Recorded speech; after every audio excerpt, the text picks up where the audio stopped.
This is the story of Kate.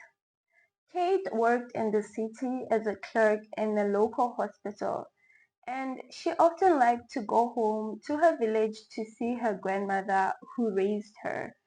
And she would do so using Lyft instead of public transport because they were easy and to say they were affordable if she couldn't afford a public transport. As sometimes you would get them for free and sometimes you would just pay little money. And so on a Friday, she went home, packed herself a bag with a few things that she needed for the weekend.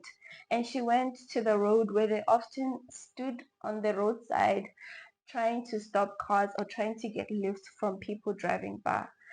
Luckily for her, that weekend she got a lift from a Nigerian man, and she told him that she only had little money, and he said, you don't need to pay anything, I am ready to give you a lift for free. And so she got into the car without thinking there was any harm to it because this was something she had often done. So they drove, and while they were driving and they were talking, she told them that she was going home to see her grandmother, which she often liked to do on weekends.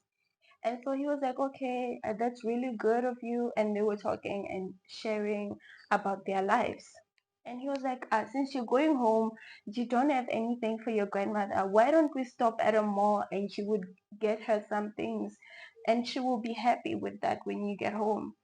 And she was like, no, I don't have money right now, that's why I didn't get her anything. He was like, no, don't worry, the bill is on me, I will pay for whatever you pick for her.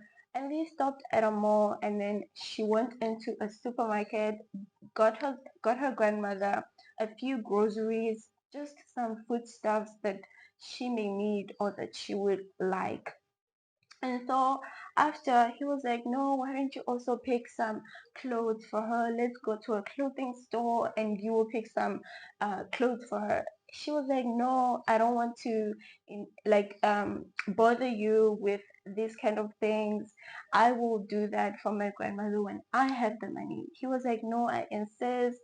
And because he insisted, and although she was suspicious of these things that he wanted to give her for free, because who in nowadays gives anybody anything for free?